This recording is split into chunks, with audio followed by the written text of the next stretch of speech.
Dans un monde dominé par les apparences, les normes sociales et la quête de perfection, il est difficile d'admettre que chacun de nous porte en soi une part sombre.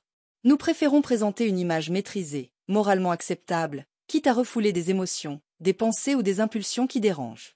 Pourtant, ces éléments refoulés ne disparaissent pas.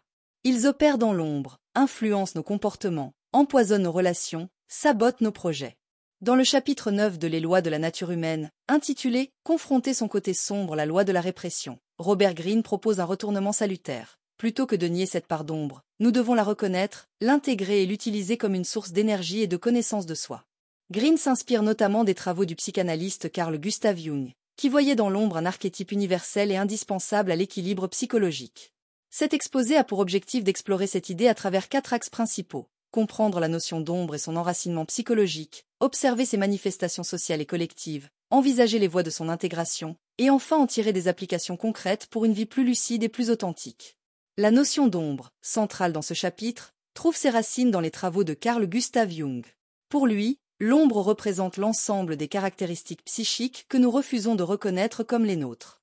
Ces aspects, pulsions, émotions, souvenirs, fantasmes sont jugés inacceptables par la conscience morale et sociale, et donc refoulés dans l'inconscient. Mais ils ne disparaissent pas. Au contraire, plus ils sont niés, plus ils gagnent en intensité et en autonomie, jusqu'à influencer notre comportement de manière masquée. Jung écrivait que l'ombre est ce que nous ne voulons pas être, mais qu'elle fait partie intégrante de nous. Refuser son existence, c'est se condamner à l'incomplétude psychologique. Greene reprend cette idée. Nous nous construisons une image de nous-mêmes vertueuse, contrôlée, conforme en laissant de côté ce qui trouble cette image. Le processus de répression est donc au cœur de la construction identitaire. Dès l'enfance, l'individu apprend à modérer son comportement pour être accepté. Les émotions dites négatives, jalousie, colère, égoïsme, désir de domination sont punies, ridiculisées ou ignorées. Pour survivre affectivement, l'enfant les enterre. Il développe une persona, un masque social, adapté aux attentes extérieures. Ce refoulement, s'il est trop rigide, produit un clivage interne, une distance croissante entre l'image idéalisée de soi et ses véritables réactions intérieures. Greene note que ce clivage rend l'individu fragile, instable ou hypocrite. Le moi conscient devient un territoire surveillé, mais la vie psychique déborde de partout. Rêves, lapsus, colère irrationnelle, comportements obsessionnels en sont des manifestations. Lorsqu'on refuse de voir son côté sombre, on ouvre la voie à toutes sortes de déséquilibres. Des réactions excessives et inexplicables, colère, jalousie, peurs irrationnelles. Des comportements contradictoires, proclamer la vertu tout en agissant sournoisement. Une projection de l'ombre sur autrui, critiquer avec violence chez l'autre ce que l'on ne tolère pas en soi. Greene montre que de nombreuses erreurs politiques, dérives personnelles ou scandales publics sont le résultat de cette ombre mal contenue. Plus elle est réprimée, plus elle cherche à s'exprimer de façon imprévisible. Reconnaître cette dynamique, c'est poser les bases d'une psychologie plus mature. L'ombre ne se manifeste pas uniquement au niveau individuel. Elle s'exprime aussi collectivement à travers nos mythes, nos récits et nos héros.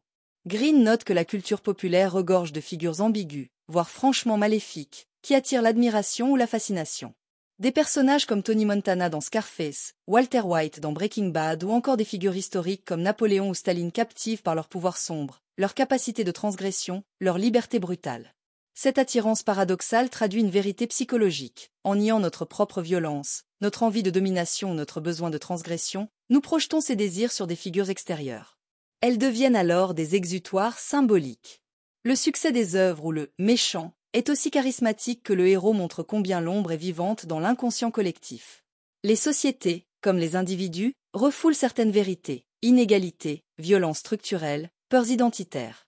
Ce refoulement collectif génère une tension, une quête d'exutoire. Greene souligne que certains leaders politiques incarnent alors, consciemment ou non, l'ombre de leur peuple. Ils expriment des pulsions que d'autres n'osent pas formuler, rejet de l'autre, fantasme de pureté, culte de la force. Le phénomène du bouc émissaire, analysé par René Girard, trouve ici une résonance. Plutôt que de reconnaître leur propre agressivité, les groupes projettent leur tension sur un autre, désigné comme responsable, étranger, minorité, opposant. L'ombre est ainsi externalisée et devient un outil de manipulation de masse.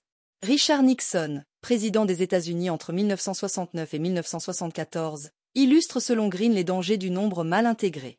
Issu d'un milieu modeste, Nixon grandit avec un profond sentiment d'infériorité, nourri par des échecs personnels et un ressentiment vis-à-vis des élites de la côte Est, qu'il perçoit comme arrogante et excluante. Cette frustration originelle devient le noyau d'un complexe de persécution tenace. D'apparence froide, méthodique et contrôlée, Nixon se forge une image publique d'homme sérieux, travailleur, discipliné. Mais en coulisses, ses décisions sont souvent guidées par la peur d'être humilié, la jalousie envers ceux qui réussissent socialement sans effort apparent, et une rancune tenace envers la presse et les intellectuels. Il développe une obsession du contrôle, persuadé que ses adversaires conspirent en permanence contre lui. Ces tensions internes, non reconnues, finissent par contaminer tout son gouvernement. Nixon autorise et justifie des pratiques illégales et écoutes clandestines, intimidation de journalistes, manipulation d'opinion. Son administration devient un système clos, paranoïaque, où règne une suspicion généralisée. Le scandale du Watergate, qui éclate en 1972, n'est que l'aboutissement d'un processus entamé bien plus tôt, celui d'un homme rattrapé par son ombre. Greene en tire une leçon forte. Plus l'on cherche à dissimuler ses démons intérieurs, plus ils prennent le pouvoir. L'ombre que Nixon a niée toute sa vie a fini par le dévorer publiquement. Il ne fut pas vaincu par ses ennemis politiques, mais par les émotions non intégrées qui ont vicié son jugement, alimenté ses peurs et détruit sa légitimité morale. Reconnaître son ombre ne signifie pas la céder ni l'exprimer brutalement, mais l'accepter comme faisant partie de soi. Greene, à l'instar de Young, insiste sur la nécessité d'une conscience lucide de cette partie obscure. Loin de conduire à la perversion, cette reconnaissance ouvre la voie à une unification de la personnalité. Elle permet de ne plus être le jouet de ses pulsions, mais leur maître. Greene suggère plusieurs pratiques: observer les émotions fortes qui surgissent sans raison claire, noter les comportements automatiques, relire ses rêves, garder un journal sincère de ses ressentis. Il recommande aussi de revenir à l'enfant que l'on était. Quels instincts avons-nous étouffés pour être aimés? Quels élans avons-nous sacrifiés pour être acceptés? L'intégration commence par cette enquête honnête. Lincoln, souvent cité par Greene, incarne un exemple rare et puissant d'intégration de l'ombre. Dès son plus jeune âge, il est confronté à une réalité rude, une enfance marquée par la pauvreté, la perte précoce de sa mère et un père violent. Ce contexte aurait pu nourrir chez lui une colère permanente ou un désir de revanche. Mais Lincoln transforme cette souffrance initiale en un moteur de compréhension profonde des émotions humaines. Doté d'une sensibilité extrême et d'une ambition intellectuelle hors norme, il choisit de ne pas réprimer ses tourments, mais de les travailler, de les sublimer. Sa tristesse chronique, une mélancolie reconnue par ses proches, ne le paralyse pas. Elle le pousse à développer une empathie rare, à écouter sans juger, à rechercher des solutions qui incluent l'ensemble de la population. Cette souffrance, loin d'être occultée, devient un outil politique. Elle fonde son discours de réconciliation et de justice. Son agressivité, qu'il connaît et reconnaît, est canalisée dans sa stratégie rhétorique. Il l'utilise pour convaincre, non pour détruire. Ses discours, souvent d'une humilité et d'une profondeur émotionnelle bouleversante, témoignent de sa lucidité sur ses propres contradictions. Il ne masque pas ses doutes, parle ouvertement de ses échecs, accepte les critiques. Cette posture de transparence et de courage psychologique lui donne une autorité morale unique. Lincoln savait que diriger un pays en guerre civile exigeait non seulement des compétences politiques, mais une maîtrise de ses instincts destructeurs. Il comprenait l'hostilité, la peur, la vengeance parce qu'il les avait affrontés en lui-même. Et parce qu'il les avait apprivoisés, il a su éviter la brutalité, la revanche ou le mépris, préférant toujours la voie du pardon et de l'unité. Pour Greene, Lincoln devient ainsi un modèle achevé, celui d'un homme ayant regardé son ombre en face, sans honte ni illusion, et ayant su en faire un allié au service d'un idéal plus grand que lui. Il incarne une maturité psychologique rare, qui permet de diriger, de créer et d'aimer sans illusion destructrice, avec une force tranquille qui transcende les époques. Accepter son ombre n'est pas une faiblesse. C'est une source de force intérieure. Cela permet de réduire les tensions internes, donc d'accroître sa clarté d'esprit. Avoir des relations plus honnêtes, plus profondes, moins manipulatrices. Développer sa créativité, car l'ombre contient aussi les parts refoulées de notre imagination, de notre audace, de notre désir. Greene affirme que les personnalités les plus puissantes ne sont pas celles qui projettent une image lisse, mais celles qui ont traversé leurs contradictions et les ont transformées en ressources. L'ombre intégrée devient alors non un poison, mais un levier. L'une des premières étapes de transformation intérieure est d'oser regarder ce que nous préférerions ignorer. Greene recommande une introspection régulière et méthodique. Cela peut passer par la tenue d'un journal intime, où l'on note ses réactions disproportionnées, ses pensées récurrentes ou ses conflits relationnels.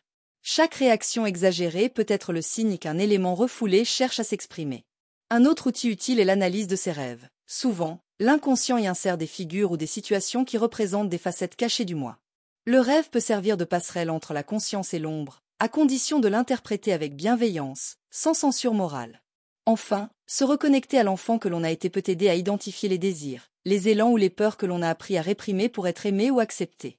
Cet exercice de remémoration permet de réconcilier des parties de soi qui ont été jugées inadaptées, mais qui recèlent une énergie créative puissante. La connaissance de l'ombre n'est pas seulement introspective, elle permet aussi de mieux comprendre autrui. Un perfectionnisme excessif peut masquer un sentiment d'infériorité, une bienveillance affichée peut cacher une volonté de contrôle, un calme apparent peut dissimuler une agressivité rentrée. Cette lecture des autres n'a pas pour but de juger, mais de décrypter des comportements souvent déroutants. Elle permet de réagir avec plus de tact, de patience ou de stratégie. Green insiste sur l'importance de ne pas projeter ses propres refoulements sur les autres. Plus on connaît son ombre, moins on a besoin de la voir partout ailleurs. Dans un monde saturé d'images lisses, de récits simplistes, d'idéalisation morale ou identitaire, il est salutaire de cultiver la nuance. Green appelle à se méfier des figures qui prétendent incarner une pureté absolue. Elles sont souvent les plus dangereuses. L'intégration de l'ombre passe aussi par l'acceptation que l'être humain est complexe, contradictoire, parfois incohérent. Privilégier la lucidité, la sincérité, le dialogue intérieur plutôt que le conformisme ou le manichéisme permet de bâtir une conscience plus stable. C'est un antidote à la radicalisation émotionnelle, au fanatisme idéologique ou à la fragilité narcissique. L'acceptation de l'ombre n'est donc pas une faiblesse, mais une forme de sagesse contemporaine. Elle permet de vivre avec plus de profondeur, d'agir avec plus de justesse et de nouer des liens humains plus vrais. À l'issue de cette exploration du chapitre 9 de Les lois de la nature humaine, il apparaît que notre part d'ombre n'est pas un fardeau honteux à dissimuler, mais une source précieuse d'énergie, de lucidité et d'authenticité. En refusant de la voir, nous la laissons nous gouverner dans l'ombre. En la reconnaissant, nous devenons maîtres de notre destin intérieur. Green, en s'inspirant de Jung, nous rappelle que toute évolution psychologique profonde passe par une confrontation honnête avec ce que nous avons appris à refouler. Cette démarche n'est ni confortable ni immédiate. Mais elle est libératrice. Elle permet de sortir du déni, de cesser de projeter ses peurs sur les autres, de retrouver une unité intérieure. Elle est également une clé pour comprendre les autres sans illusion, ni naïveté, ni mépris. Dans une époque où l'image publique, la performance constante et le manichéisme médiatique nous poussent à jouer des rôles lisses, il est salutaire de réhabiliter la complexité humaine. Accepter notre part d'ombre, c'est refuser les caricatures de soi comme celles des autres. C'est ouvrir la voie à une puissance tranquille, à une créativité plus libre, à une éthique plus profonde. Comme le souligne Green, l'intégration de l'ombre n'est pas un luxe spirituel, c'est une urgence psychologique et sociale. Pour construire une humanité plus mature, il nous faut d'abord accepter toutes les dimensions de ce que signifie être humain. Merci de m'avoir écouté. Si vous avez apprécié ce contenu, n'hésitez pas à le partager autour de vous et à nous faire part de vos réflexions dans les commentaires. À très bientôt!